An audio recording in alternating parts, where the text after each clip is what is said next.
Hey guys, it's Peter, and welcome to my channel, Peter Watches TV, where I watch all the TV. I watch all the reality shows.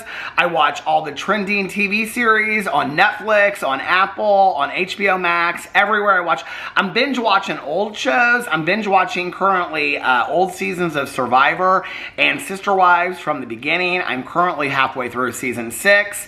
I'm binge watching Below Deck Mediterranean, and I'm also watching the current season. I'm watching so many shows currently. Real Housewives, all the Housewives. And I'm currently also watching Glitch, which came out several years ago, and it's on Netflix, and it's an Australian TV show.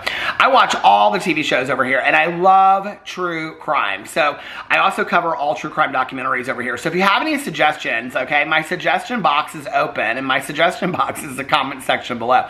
So if you have a suggestion for me for a TV show that you would like to see me watch and cover, please put it in the comment section below. I'm totally open to any suggestions. I can watch between 6, 8, 9 episodes of a show in a night. So sometimes I can binge watch a show like in one night and cover it the next day. So I'm totally open to watching any TV show, and I will give you guys a full reaction video after I've watched it.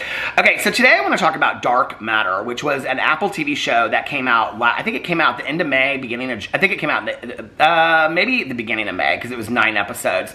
And it ended, I believe, on June 27th. So I was really excited to watch this show. First of all, I feel like Apple shows are some of the best done shows that are out there right now, and especially when they take, well, first of all, I love like Severance. My husband and I watch Loot. I love Loot. There's so many shows on Silo. I love Silo. And, you know, Silo's a good example of this. When Apple takes books and they translate them into TV series, they do a phenomenal job of it. Silo is a TV series that was based on a series of books. Also, The Last Thing He Told Me, which was, I believe it was with Jennifer Garner, and that was fantastic. Fantastically done. It got renewed for a second season, but the first season is based on the Laura Dave book, and I had read the book before, and I thought the show is fantastic. So when I heard that Dark Matter was coming out, which is a science fiction book, I was really excited about it, because Blake Crouch, who originally wrote Dark Matter, is probably one of my favorite authors of life. And I actually found him through Dark Matter. That was how I found, oh, my little dog is walking around here. That's actually how I found Blake Crouch, the author. And then I went back and read a lot of his things, not even really knowing that other books of his had been turned into TV shows before. And, you know, it was interesting because when I would tell people that they should read Dark Matter, I just looked, I'm going to read you the synopsis for the book on Goodreads. But when I went back in and I looked at my Goodreads review for it, I gave it 5 stars. I loved it. To this day, Blake Crouch is probably one of the authors that I recommend a lot. For those of you that do not know, I have a BookTube channel as well. I have 2 book clubs.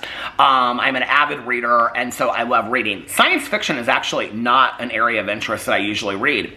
When I started reading Blake Crouch, and when Dark Matter came out, it was really heavily pushed. In fact, I think I bought the book through this club that I was in at the time, which was called the Book of the Month Club. I think that's how I found the book. You could pick like 1 out of 5 books, and I think that's how I found it.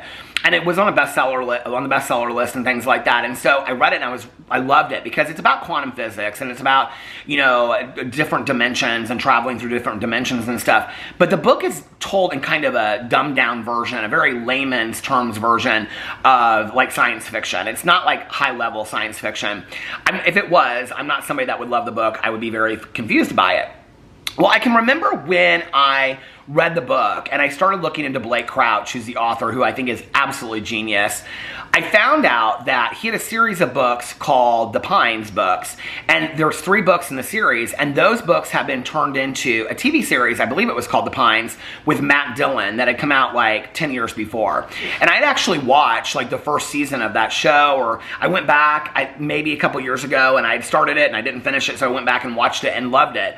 So since then, I have actually watched or read quite a bit of Blake Crouch, and his books do not disappoint. So let me read you, first of all, like if you go in here, here's my Goodreads review of Blake Crouch. I put, oh my God, so good, and gave it 5 stars. But I wanted to go underneath here, under here. You can go in here and see all his other books. He has literally like 30 books that he's written. Dark Matter I've read. Recursion I've read. Pines, which is part of the Wayward Pines series, 1 I've read. His newest book, which is called Upgrade, I have not read yet. Wayward, which is Wayward Pines #2, I read. The Last Town, which is Wayward Pines #3, I've read. Run, I've read. Snowbound, I've read. Desert Places, I've read. Locked Doors, I've read. I mean, I've read, okay, Perfect Little Town of his, I've read. I've read probably like 10 of his books. So I'm a huge Blake Crouch fan. So when I saw that this TV show was coming out, I was really, really excited. So let me read you the synopsis for the book, okay? The synopsis says, a mind-bending, relentlessly surprising thriller from the author of the best-selling Wayward Pines trilogy. Jason Desson is walking home through the chilly Chicago streets one night, looking forward to a quiet evening in front of the fireplace with his wife, Daniela, and their son, Charlie, when his reality shatters.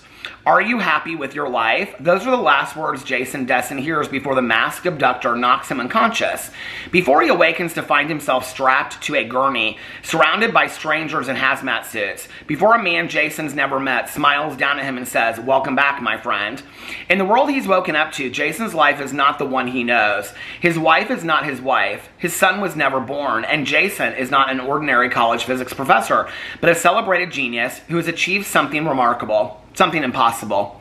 It is in this world, is it this world or the other that's the dream? And even if the home he remembers is real, how can Jason possibly make it back to the family he loves? The answers lie in a journey more wondrous and horrifying than anything he could have imagined, one that will force him to confront the darkest parts of himself, even as he battles a terrifying, seemingly unbeatable foe. Dark Matter is a brilliantly plotted tale that is at once sweeping and intimate, mind-bendingly strange, and profoundly human. A relentlessly surprising science fiction thriller about choices, paths not taken, and how far we'll go to claim the lives we dream of. And one of the things that I love about Blake Crouch's writing is that, like I said, I'm not a huge science fiction fan by any means, but I like ideas, okay? And he takes the idea of kind of like sliding doors, right? Like if you remember that movie back in the day, or the idea of like, should I turn right, should I turn left, and that will ultimately change the outcome of my life. And if I turn left, is there a life that somewhere in another dimension is turned right and made a different decision? He takes that idea and he kind of runs with it in this book, right? And so life is really about the decisions that we make, the choices we make, that each choice and each decision we make multiplies into like maybe 10 other dimensions. Every thought that we have of how things could be multiplying into different dimensions. But he does it in a very real way. Blake Crouch, as an author, develops characters that are beyond belief. Amazingly relatable characters. And so I absolutely love and adore his writing, right? So I was really excited about this show. And in fact, we were going to Mexico for my husband's 40th birthday. I knew that the last episode was coming out on the 27th. So I was like gonna watch the whole show the night before we left, and then on the way back, I was going to download the last show when it came out on the 27th when it came out, and then I was gonna watch the last episode on the night we came home. And I didn't do that. I waited until we got back, and in fact, it was interesting because I watched like 2 episodes, and I felt like I was like forcing myself to watch this show, which was so bizarre because when I watched like the last thing he told me, I loved it. I mean, I binged it right away. It was so good. And most of their shows over there, I just like the last one, Hijack, I think that was the last series that I watched on Apple that I just binge watched. Like, I could not wait. In fact, I'm at the point now where I won't watch a show until the whole season is out. If it's like 8 to 10 episodes of a limited series, because I don't want to wait week to week. And with Hijack was so good with Idris Elba. It was so fantastically done that I was waiting each week for it to come out, and it was such a binge-worthy show. If you've never watched Hijack, it's fantastic on Apple. Probably one of my favorite Apple shows ever. Silo was great too, very science fiction about these people that live in a silo, but it was a little slower. Hijack is really, really good. So I started watching it, and I watched like 2 episodes, and I got really, really bored. And I have to be honest with you, at the same time, I'm binge watching Sister Wives. So I would go back and forth between Dark Matter and Sister Wives. So let me read to you the synopsis for the TV show, okay? Dark Matter 2024 series. Jason Desson is abducted into an alternate version of his life. To get back to his true family, he embarks on a harrowing journey to save them from the most terrifying foe imaginable, himself, based on Blake Crouch's best-selling book. And it stars Joel Edgerton as Jason Desson, the main character, Jennifer Connelly as Daniela. And first of all, what was interesting to me is that I thought that the casting was very strange for the show, okay? I am a huge Jennifer Connelly fan. In fact, loved her in Requiem for a Dream back in the day. Loved her in, what was the movie, 7 Minutes in Heaven or something like that when I was like, she's like the same age as me, like middle school or high school. I mean, I followed her career for a long time. She's been in so many good things. I think she's a fantastic actress. I don't think she was good for this show. I don't think she was the right character or the right actress to play as actress. It never felt right to me. And what was interesting was they show her in several different dimensions as a different character. But Jennifer Connelly is kind of like she always comes across the same way. And it was interesting because like her hair would be different. She'd have different things, but she presented the same in every single dimension to me. I just wasn't buying it. The guy they picked to play the main character, and it's so interesting because when I thought about like who they might pick for it, like Ben Affleck, somebody that I could definitely see like being in the main character for this. This Joel Edgerton guy, I don't know anything else that he's been in. I'm sure he's been in something else I've watched, but he just was really like, to be honest with you, he wasn't a really likable actor for the role from the beginning. He doesn't really have like strong character traits. There was just really nothing to like. I mean, I can remember the character from the book, and I was like so like rooting for him and like immersed in him. It just wasn't. I just was not in. The casting on this show was so bad. I mean, across the board, it was so bad. The only person I really, really liked on the show was the person that played a psychiatrist. And actually, she plays a heavier part in the book than she does in the show. And it's Amanda, and she's played by Alice Braga. And I really, really, I liked her. I thought she was cast fantastically, but she was really the only one. I think who they cast as the son Charlie was fine, but I think anybody could have played that. I don't know. It was just interesting to me. And it was like, so I watched like the first 4 episodes, and in all honesty, if I had not read the book and I was not so excited for the show to come out, I would have just stopped after the 3rd or 4th episode. I was literally that bored. In fact, my best friend, we talk about shows all the time, my friend Tanya, we were talking about it. She was watching Sugar at the same time. And she said, Sugar is slow at the beginning, but it is such a great ending that you should watch it, right? And she was like, do you think I would like Dark Matter? She had read the book too. And I said, I really don't, Tanya, in all honesty. Like, I'm really struggling getting through it. Well, I finished the 4th episode, and I started the 5th episode, and the 5th episode was better. I think it was the 4th, maybe towards the end of the 4th, and then the 5th episode was better. The 6th episode was better than each episode it got better towards the end. No, it was the 5th episode is where it started getting better. Each episode started getting better towards the end. It was more action. It was faster paced. It never really got that good. And in fact, I'm like looking up articles. I'm like, because Blake Crouch, the writer, was one of the writers on the show. Like, he adapted it for TV. And I was like, how did the writer of this fantastic book, and if you watch Wayward Pines, if you watch I think the show is called Wayward Pines, actually, with Matt Dillon. It's very similar. It starts off very, very slow, and it's like maybe that's his writing. I don't remember it in the book being that way. I remember it being very fast. In fact, the box in the show seemed completely different in the book, if you know what I'm talking about. There's this box that you go into, and then it takes you to different dimensions. I remember the box being like they had to crawl through it and stuff in the book. And in the show, it's like this huge box, but they spent like a lot of time like the box and in and out of the box and whatever in the book. I just remember like the ending being completely different in the show. And so I'm like Google searching articles like, how much of the book did they change to make it into the TV show? And they actually said that very little was changed for the book. And so then I'm like, was my perception of the book different? I don't know. But I will tell you right now, on a scale of 1 to 10, I would give Dark Matter like a 2. It was bad. It was not good.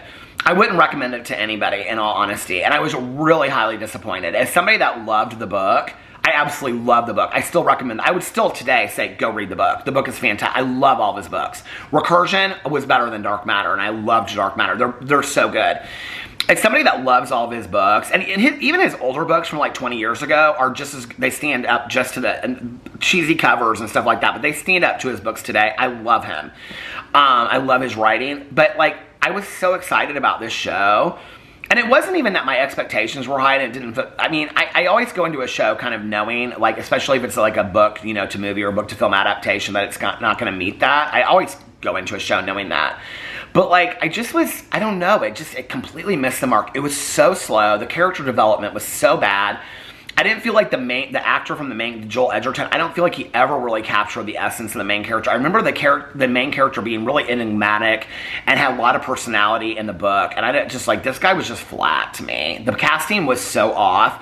I think had they cast it completely different, I think even the pacing of the show was really slow. I think even the pacing might have changed the outcome of the show a little bit. But the casting was bad. The casting was really, really bad. And I actually read a lot of reviews online, and people were like, this is a great show on Apple because Apple's doing all these thought-provoking shows. It is that. It is thought-provoking. The special effects are amazing in it. It's a beautiful concept, but it was all of that as a book. I didn't need to watch this it didn't need to be 9 episodes either. They could have squeezed the first 4 episodes into 1 episode. It could have been 6 episodes. They carried it on for so long. And like, it's, when I was reading the reviews, it's like everything that people said that were the beautiful parts of it were what was from the book. Like the sentiment, the endearing qualities, all that. It was like what should have been great about the TV show, like what did not translate whatsoever. So like I said, I give it a 2 out of 10. It was bad. And I hardly ever say that about a TV show. Like, it takes a lot for me to say that. So I was like, that's gonna be my thumbnail. What is that? Here. It was so bad. Anyway, let me know what you thought about it in the comment section below. If you haven't watched one of my videos where I do a thumbnail, I always pause for my thumbnail. Anyway, let me know what you think in the comment section below. I love you guys, and I will see you tomorrow. Bye.